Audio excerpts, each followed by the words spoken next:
Salut à tous, merci d'être avec nous. Je suis Théo et c'est un plaisir de vous retrouver pour ce rendez-vous hebdomadaire sur Alley-Hoops Rivals. Beaucoup de choses à faire aujourd'hui avec des news sur cette semaine NBA. La question du jour, et elle sera, je vous l'assure, sujet à un débat enflammé. Et évidemment, on parlera des meilleurs joueurs et de la performance de la semaine afin d'élire le MVP. Et croyez-moi, il y a eu beaucoup de très bonnes prestations. Ça ne sera vraiment pas facile. Allez, ne perdons plus de temps et commençons avec les news de la semaine. Jingle.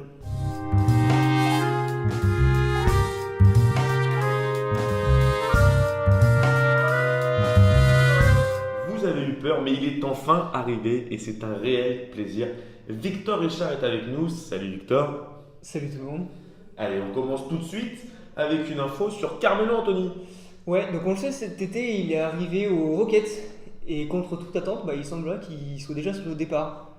S'il s'est pas vraiment intégré dans le roster, il est pas hyper chaud pour être sixième homme finalement, alors qu'au début de saison, il avait accepté et ses agents seraient déjà en train de lui chercher une autre franchise pour qu'il aille voir ailleurs. Ouais, ça fait là, je crois, 2 matchs qu'il ne joue plus.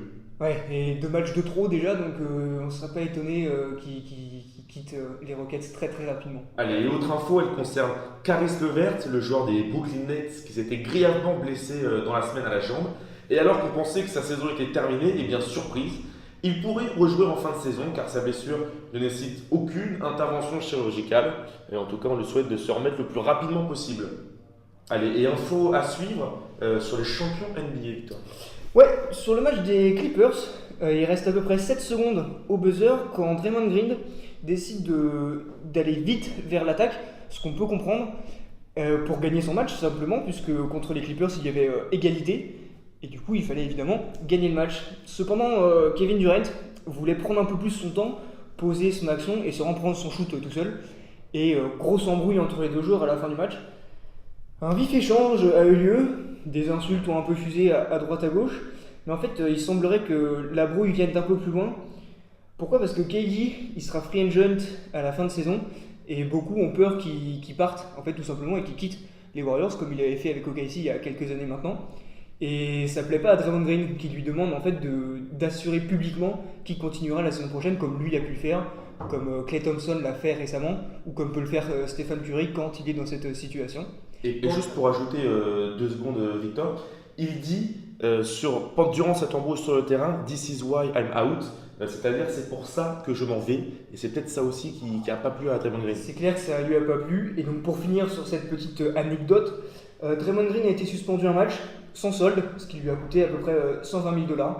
Donc, bon, c'est dérisoire pour lui, mais ça veut surtout dire que la franchise donne son soutien à Kevin Durant plus qu'à Draymond Green. Donc, on espère que ça leur portera pas préjudice et que ça se passera bien très très vite, très rapidement. On verra, c'est une affaire à suivre, comme on dit. Il y a aucune raison, les 2 hommes vont se parler et puis ça se réglera. Allez, pour finir, une info sur notre Frenchie, Frank Ntilikina, qui va pas au top là, puisque il a été benché la semaine dernière contre Orlando. Notre Frenchie n'avait joué que 5 minutes. Et puis là, il a été remplaçant lors du dernier match contre OKC, avec un plus petit temps de jeu, 20 minutes seulement. Alors, à savoir, est-ce qu'il paye peut-être son manque d'efficacité en attaque ? On sait que c'est très important en NBA. En tout cas, on espère pour lui que cette situation va vite s'arranger. Allez, on enchaîne sur la question de la semaine et je vous en parlais en introduction, je vous promets que ça va être animé. Alors restez avec nous, jingle.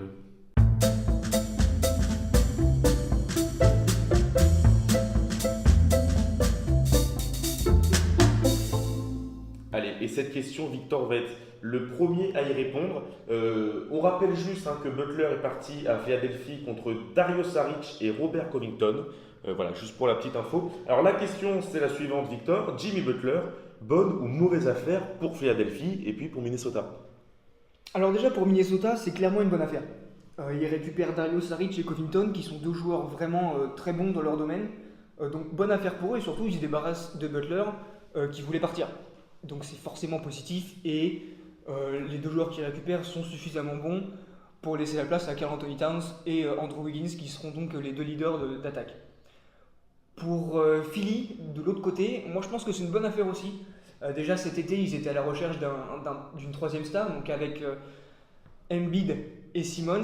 Il fallait une troisième pour concurrencer les Celtics et après pour donc aller en finale NBA et donc taper les Warriors en finale, parce qu'on imagine qu'ils seront encore en finale. Et donc ils cherchaient un troisième homme. Ils ont d'abord songé à LeBron James, ça n'a pas marché. À Kawhi Leonard, ça n'a pas marché. Et là, ils sortent un Butler un peu de sortie de nulle part, alors qu'on pensait qu'il irait à Miami. Et sachant son apport offensif, pour moi c'est une bonne affaire. Après, à voir si ça marche ou non. Mais dans la quête du titre, moi je trouve que c'est une bonne affaire. Alors, vraiment, et je vous promets que c'est vraiment pas prévu, pour moi, c'est vraiment la moins bonne affaire pour Philly, tout simplement parce que pour moi, Butler, c'est un cancer. Certes, ses stats offensives sont très bonnes, mais déjà, il ne défend pas. Et puis son comportement est exécrable, que ce soit sur ou en dehors du terrain. C'est tout simplement pour moi un joueur qui est capable de te faire péter un vestiaire. Donc voilà, très bonne affaire pour Minnesota parce que déjà Dario Saric et Robert Covington apportent, l'un est titulaire, l'autre sixième homme en sortie de banc. Et en plus, ils se débarrassent d'un mec qui pollue le vestiaire et qui permet pour moi de faire éclore d'autres joueurs, comme par exemple Karl Anthony Towns, qui sur ces 2 derniers matchs est très bon. Et je pense qu'il peut encore être meilleur. Bon, de toute façon, on verra dans les prochaines semaines ce que ça donne. Pour l'instant, Jimmy Butler n'a joué qu'un seul match avec Philly. Un match perdu face à Orlando. Catastrophique en effet.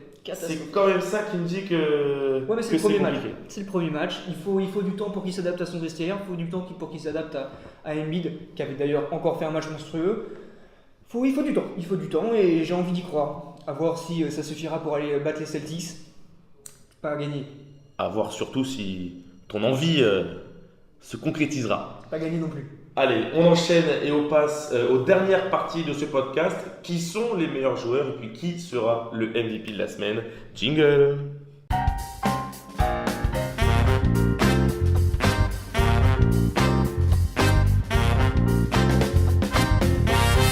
Et on commence, Victor, par la performance de la semaine. Et il aura fallu attendre un mois pour qu'on parle enfin de lui, ce qui est assez fou, puisqu'il s'agit de LeBron James. LeBron James qui a fait une grosse perf cette nuit contre Portland. Il a tout simplement mis 44 points, 13 sur 19 au shoot, donc ça fait quasiment 70%. À 3 points, il était très bon aussi, à 5 sur 6. Et il a pris des shoots un peu la Steph Curry, assez loin de la ligne des 3 points, ce qui est très inhabituel pour lui. Il rajoute évidemment 10 rebonds, 9 assists, donc on n'est pas loin du triple-double dans ses stats de l'année dernière, j'ai envie de dire.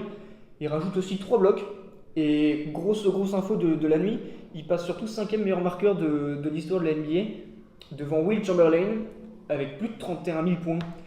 Prochaine étape pour lui, Michael Jordan, on en avait déjà parlé dans le premier podcast.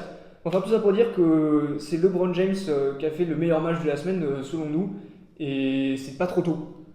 Ouais, c'est pas trop tôt. Et puis, juste quand même pour en revenir 2 secondes, parce qu'effectivement, déjà 5-3 points sur 6 tentatives, 83%. Et puis, il en prend sur la tête, à 2 mètres derrière la ligne, ce qui est vraiment fou. Il nous a fait une Steph Curry là, mais il était on fire le mec. Ouais, il avait l'air d'être en mission, on sait pas trop quelle mission, mais si ça continue comme ça toute la saison, attention, où iront les Lakers? Attention à lui. Et il commence déjà à les porter. On sait qu'ils ont mal commencé la saison, mais LeBron James nous disait qu'il leur fallait du temps pour se roder et ils sont là sur 4 victoires consécutives avec en plus un road trip assez facile avec 2 matchs contre Orlando, un match contre Atlanta et un match à Cleveland. Celui-là sera évidemment très attendu. Allez, on enchaîne tout de suite avec les meilleurs joueurs de la semaine et le MVP. Alors, autant vous le dire tout de suite, ça a été très compliqué. On en a sélectionné 4 qui ont des stats personnelles déjà assez proches et des stats collectives assez proches. On va donc débriefer ça tout de suite en commençant par Giannis Antetokounmpo. Ce n'est pas la première fois qu'on parle de lui. Alors des stats globales sur la saison de 26 points, 13 rebonds et presque 6 passes. Donc rien que ça déjà, c'est vraiment très beau. Et cette semaine, une très bonne semaine, avec un meilleur match face aux Clippers de 27 points, 18 rebonds et 4 blocs à presque 60% au tir. Donc je ne vois pas comment il pourrait faire mieux. Voilà, même si, comme on disait, un bilan d'équipe de 2 victoires et de 2 défaites, ils ont fait une magnifique victoire contre Golden State. pas récompensé puisque derrière ils vont perdre face aux Clippers. Attention Milwaukee hein, qui avait fait un très bon début de saison et qui là ralentissent un petit peu. Alors une fois n'est pas coutume, hein, comme on le dit souvent, Giannis était dans ce classement et Kevin Durant l'est aussi. Ce ne sera pas notre MVP de la semaine a priori, même si ses perfs ont été vraiment exceptionnels. Il fait une semaine à quasiment 27 points, 7 rebonds et 8 passes. Classique pour lui, puisqu'il est dans ses stats de saison. Il fait surtout un très gros match contre les Clippers à 33 points, 11 rebonds, 10 passes. Il me semble que c'est son premier triple-double de la saison. Ouais, absolument. Donc il fallait le noter tout simplement par rapport à cette semaine. On peut noter également qu'il est à peu près aux alentours de 45% au shoot et 40% à 3 points. Très très bonne stat. Peut-être juste à noter que ces stats-là sont faits en l'absence de leur franchise player Stephen Curry. Alors on sait, hein, c'en est aussi un, mais ça reste quand même Stephen Curry le leader. Et ça se ressent aussi sur le bilan, puisqu'ils sont eux aussi en 2 victoires, 2 défaites.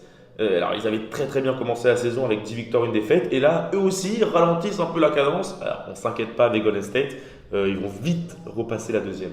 Et c'est avant tout pour ça que ce ne sera pas notre MVP de la semaine. Pourquoi ? Parce qu'en l'absence de Steph Curry, il fait des stats similaires que quand le meneur est sur le terrain. Or, quand son meneur est absent, il devrait step up son niveau et du coup être meilleur. Ouais. Or, il ne l'a pas été. Je suis d'accord. Ça ne suffira pas pour être mon MVP de la semaine. Un petit nouveau dans les joueurs de la semaine. Alors, un petit nouveau, il est quand même très connu évidemment, c'est Paul George, le joueur de OKC, qui lui aussi a fait une très bonne semaine à 27 points, 10 rebonds, 6 passes. Alors, il avait du mal en ce début de saison, et puis là, finalement, c'est peut-être l'absence de Russell Westbrook qui lui a forcé à prendre des responsabilités. Eh bien lui en a pris, puisque c'est une très bonne semaine avec un match là, contre New York à 37 points, 7 rebonds, 5 passes, à 13 sur 22 au tir. Voilà, plutôt très bon, puisque lui il fait gagner son équipe. 3 victoires, 1 défaite sur cette semaine. Plutôt pas mal. Ouais, carrément pas mal. Et c'est surtout, en vrai, comme tu l'as dit, l'absence de Westbrook qui lui fait un bien fou, notamment au scoring. En espérant que ça continue comme ça, quand Westbrook sera revenu, et là vraiment OKC sera une grosse équipe. J'ai un peu de mal à y croire, mais on verra. Du coup, on va passer au dernier joueur de notre classement, c'est Joel Embiid. Une semaine assez classique pour lui, même s'il était meilleur au rebond, d'ailleurs, il faut le noter. À peu près 28 points, 16 rebonds et 5 passes. 16 rebonds, rares sont les joueurs qui font ça en moyenne sur une semaine. Il faut le noter. Et il est surtout 3 rebonds au-dessus de ses stats habituelles. Clairement, c'était un aspirateur. Ouais, il a été incroyable. Grosse perf contre Miami, 42 points, 18 rebonds, 4 assists et surtout 4 blocs. Quand on disait que ça défend pas en NBA, il y en a qui défendent pas mais qui sont juste là pour mettre leurs mains au niveau de l'arceau, prendre leur contre et dire qu'ils défendent. Merci Joël pour Juste pour la petite info, Joel Embiid qui a claqué un dunk sur l'arceau. Je ne sais pas si vous avez vu sa victoire là, dans la nuit de mercredi à jeudi. Ça risque d'être l'un des plus gros, des dunks manqués de l'année. Oui, bon. C'est pas le premier qui manque, c'est pas son dernier, il aime bien faire le show. C'était juste pour souligner tout ça. ça. Ça lui fait du bien d'en prendre une petite quand même. On est d'accord.